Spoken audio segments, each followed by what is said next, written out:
TDP ఆవిర్భావం నుంచి టీడీపీకి కంచుకోటగా ఆ నియోజకవర్గంలో గత 2 దశాబ్దాలుగా పార్టీ ఉనికి కోసం పోరాడుతోంది. జిల్లాలో రాజకీయ ఉదంతుడిగా చక్రం తిప్పిన బిజివేముల వీరారెడ్డి దివంగతులు అయ్యాక నేటికి కూడా ఆ కుటుంబ సభ్యులే ఆ నియోజకవర్గం ఇన్ఛార్జ్గా ఉన్న గెలుపు ముంగిట ప్రతిసారి బోల్తా పడుతూనే ఉన్నారు. దాంతో ఇంతకాలం పార్టీ ఇన్ఛార్జ్ ఉండి పార్టీకి చేసిందేంటి? కొత్త వ్యక్తులకు నియోజకవర్గం ఇన్ఛార్జ్ బాధ్యతలు అప్పగించాలని కొంతమంది నేతలు పట్టుబడుతున్నారట. అది ఆ నియోజకవర్గం టీడీపీలో చిచ్చురా చేసింది. ఇంతకీ బద్వేలు టీడీపీలో ఆ పరిస్థితికి అసలు కారణమేంటి? కడప జిల్లా బద్వేల్ ఒకప్పటి తెలుగుదేశం పార్టీ కంచుకోట. బద్వేల్ నియోజకవర్గం నుంచి 6 సార్లు గెలిచి ఎన్టీఆర్ మంత్రివర్గంలో పనిచేసిన ఘనత బిజివేముల వీరారెడ్డిది. బద్వేల్ నియోజకవర్గాన్ని తన కంచుకోటగా మార్చుకుని బద్వేల్ వీరారెడ్డిగా పేరు గడించారు. వీరారెడ్డి మరణం తరువాత వారసత్వంగా రాజకీయ అరంగేట్రం చేసిన ఆయన కుమార్తె విజయమ్మ 2001లో జరిగిన ఉప ఎన్నికల్లో విజయం సాధించిన ఆ తరువాత జరిగిన 2004 ఎన్నికల్లో కాంగ్రెస్ అభ్యర్థి చేతిలో ఓటమి పాలయ్యారు.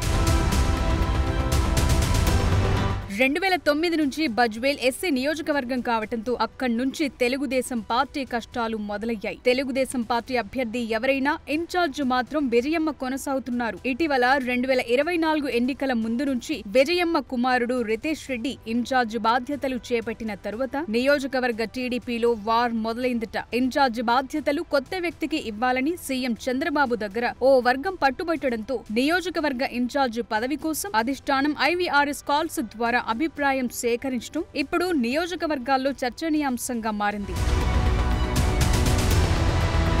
బద్వేల్ నియోజకవర్గం టీడీపీ బాధ్యతలు విజయమ్మ ఆమె కుమారుడు రితేష్ రెడ్డి పర్యవేక్షిస్తున్నారు. 2009 ఎన్నికల నుంచి విజయమ్మ కుటుంబం ఎవరు పేరు చెబితే వారికి అధిష్టానం టికెట్ కేటాయిస్తోంది. అయినా ఇప్పటి వరకు పార్టీ అభ్యర్థి గెలవకపోవటంపై తెలుగు తమ్ముళ్లు మిశ్రమ స్పందన వ్యక్తం చేస్తున్నారు. ప్రతి ఎన్నికల్లో విజయమ్మ రితేష్ రెడ్డి కొత్త అభ్యర్థులను తెరపైకి తీసుకురావటం వల్లే ఓటమి పాలవుతున్నామంటూ నియోజకవర్గం క్యాడర్ తీవ్ర అసంతృప్తిలో ఉన్నారు. వీరారెడ్డి కుటుంబానికి విధేయుడిగా విజయమ్మ రితేష్ రెడ్డిలతో కలిసి పనిచేస్తూ వచ్చారు ప్రస్తుత DCCB చైర్మన్ సూర్యనారాయణ రెడ్డి. ఆయన సడన్ గా నియోజకవర్గ ఇన్ఛార్జిగా పోటీలో ఉన్నారంటూ జిల్లాలో వార్తలు చక్కర్లు కొడుతున్నాయి. ఆ ప్రచారాన్ని బలపరుస్తూ అధిష్టానం IVRS కాల్స్ ద్వారా అభిప్రాయం చేపట్టడంతో ఇన్ఛార్జ్ మార్పు తప్పదు అని ఓ వర్గం జోరుగా ప్రచారం చేస్తోంది.